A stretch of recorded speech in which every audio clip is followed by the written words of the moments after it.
Hi అండి, అందరికీ నమస్తే. Welcome to my channel. ఈరోజు వీడియోలో ఎగ్ గ్రేవీ కర్రీ చేయబోతున్నానండి. మనం రెగ్యులర్గా ఎగ్ కర్రీ చేసుకుంటాం, కానీ ఇప్పుడు నేను చెప్పే స్టైల్లో ఒకసారి మీరు చేసి చూడండి. టేస్ట్ చాలా బాగుంటుంది. మనం దాబాల్లో రెస్టారెంట్లో తిన్న ఎగ్ కర్రీ లాంటి టేస్ట్ వస్తుంది. పిల్లలకి పులావ్ వాటితో కూడా తినడానికి చాలా బాగుంటుందండి.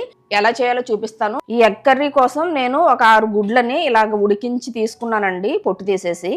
గుడ్లు ఉడికించేటప్పుడు కొద్దిగా ఉప్పు వేయండి, మీకు పెంకు బాగా వస్తుంది. అలాగే ఉడికించిన తర్వాత వేడి నీళ్ళని వంపేసి కొద్దిగా చల్ల నీళ్ళు తీసుకుని ఒక 5 నిమిషాలు పక్కన పెట్టేసుకుని అప్పుడు పొట్టు తీసుకోండి. పొట్టు ఈజీగా వచ్చేస్తుంది. నేను ఈ ఎగ్ కర్రీ కోసం ఒక 3 మీడియం సైజ్ ఉల్లిపాయలని ఇలా చిన్న ముక్కలు కట్ చేసి పెట్టుకున్నానండి. అలాగే మనం దీనికోసం ఈ పేస్ట్ చేసుకోవాలండి ఒకటి. దానికోసం ఒక 3 టమాటాలని, మీడియం సైజ్ టమాటాలని బాగా పండిని తీసుకోండి, టేస్ట్ బాగుంటుంది. వీటిని కూడా ఇలా కట్ చేసి పెట్టుకున్నాను. వీటిని మిక్సీ జార్లో వేసి మిక్సీ పట్టుకోవాలండి పేస్ట్ లాగా. ఈ పచ్చిమిర్చి, అల్లం వెల్లుల్లి, ఈ టమాటా ముక్కలు, కొద్దిగా కొత్తిమీర వేసి మిక్సీ పట్టుకుందాం. ఒక స్పూన్ జీలకర్ర కూడా వేస్తున్నానండి, టేస్ట్ బాగుంటుంది కర్రీ. ఇప్పుడు వీటన్నిటిని మెత్తగా పేస్ట్ లాగా చేసేసుకోవాలి. ఇలా మెత్తగా పేస్ట్ చేసుకుని పక్కన పెట్టేసుకోండి. ఇప్పుడు మనం కర్రీ వండుకోవడానికి ఏదైనా గిన్నె తీసుకుని స్టవ్ మీద పెట్టి హీట్ చేసుకోండి. గిన్నె వేడెక్కిన తర్వాత కర్రీకి సరిపడా ఆయిల్ వేసుకోండి. దీనిలో కొద్దిగా పసుపు వేస్తున్నాను. ఎగ్స్ని ఒక్కొక్కటిగా తీసుకుని ఇలా నాట్లు పెట్టి వేసుకోండి. ఇలా నాట్లు పెట్టడం వల్ల ఎగ్స్ పేలకుండా ఉంటాయి. ప్లస్ మనం కర్రీలో వేసినప్పుడు గ్రేవీని బాగా పీల్చుకుని బాగుంటాయి టేస్ట్. పసుపు వేయడం వల్ల కిందకి ఎగ్స్ గిన్నెకి అంటుకోకుండా నీట్గా వస్తాయండి, లేకపోతే కింద అంటుకుపోతాయి. లైట్గా వేగితే సరిపోతుందండి. తీసేసుకుంటున్నాను. ఇప్పుడు దీనిలో ముందుగా కొద్దిగా స్పైసెస్ వేసుకోవాలండి. ఒక చిన్న దాల్చిన చెక్క ముక్కని ఇలా చిన్న చిన్నగా ముక్కలు కట్ చేసుకున్నాను. అలాగే 4 లవంగాలు, 3 యాలకులు, వీటిని వేసి ముందు కొద్దిగా వేయించుకోవాలి. కొద్దిగా వేగితే చాలండి. ఇప్పుడు దీనిలో కట్ చేసుకున్న ఉల్లిపాయ ముక్కలను వేసేసుకుందాం.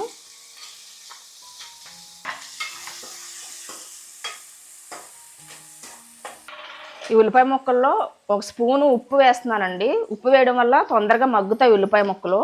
ఉప్పు వేసేసి మూత పెట్టి ఒక 5 నిమిషాల పాటు మగ్గించుకుందాం. ఒకసారి ఇలా కలిపేసుకోండి.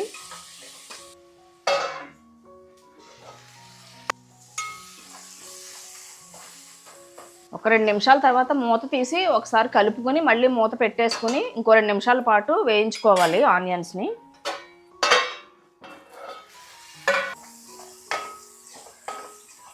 ఉల్లిపాయ ముక్కలు బాగా మగ్గిపోయినాయండి. ఇప్పుడు దీనిలో మనం పేస్ట్ చేసి పెట్టుకున్నాం కదా, టమాటా, పచ్చిమిర్చి, వీటిని కూడా వేసేసుకుని బాగా మగ్గనిద్దాం.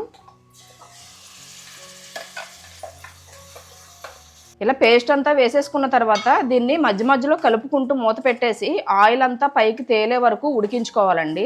దగ్గర ఒక 5 నిమిషాల వరకు టైం పడుతుంది. చూడండి, గ్రేవీ అంతా కూడా బాగా మగ్గిపోయి ఆయిల్ ఇలా చూడండి పైకి తేలిపోయింది. ఇప్పుడు దీనిలో ఒక 2 స్పూన్ల కారం వేసుకోవాలి. దీన్ని ఒక 10 సెకండ్ల పాటు ఇలాగ పచ్చివాసన పోయేలాగా కలుపుకోండి. ఇలా కారం అంతా పచ్చివాసన పోయిన తర్వాత దీనిలో ఒక 1/2 గ్లాసు వాటర్ పోసుకోవాలి. వాటర్ ఎక్కువ పోసేసుకోకర్లేదండి, ఎందుకంటే మనకి జస్ట్ ఓన్లీ ఆనియన్ ఒకటే ఉడికితే సరిపోతుంది. ఇది కొద్దిగా 1 నిమిషం పాటు పైకి బబుల్స్ వచ్చేలాగా ఉడకాలి. ఒక ఉడుకు వచ్చే వరకు ఉడికించుకోవాలి దీన్ని.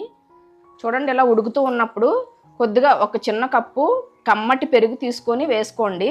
ఈ పెరుగు వేయడం వల్ల మనకి మంచి కర్రీ, మంచి క్రీమీ టెక్స్చర్ వస్తుంది. అలాగే టేస్ట్ కూడా చాలా చాలా బాగుంటుందండి.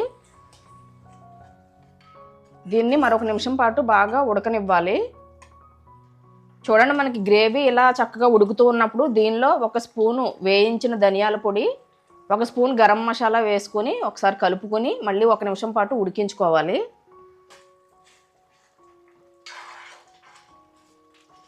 కర్రీ దింపుకునే 1 నిమిషం ముందు మనం ఫ్రై చేసి పెట్టుకున్న ఎగ్స్ని ఇలా కట్ చేసి వేస్తున్నానండి. మీరు కావాలనుకుంటే డైరెక్ట్గా వేసేసుకోండి. ఇలా వేసుకుంటే టేస్ట్ బాగుంటుంది, లోపల వరకు గ్రేవీ మనకి పడుతుంది.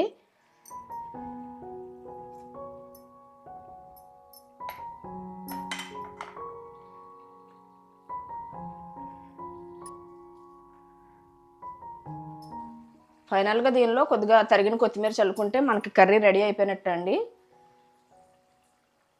ఇంతేనండి, మనకి రుచికరమైన ఎగ్ గ్రేవీ కర్రీ రెడీ అయిపోయింది. చూసారు కదా ఎంత సింపుల్గా చేసుకోవచ్చు, టేస్ట్ కూడా చాలా బాగుంటుందండి. తప్పకుండా ట్రై చేయండి. వీడియో నచ్చితే కనుక నా ఛానల్ని సబ్స్క్రైబ్ చేసుకుని సపోర్ట్ చేయండి. Thank you.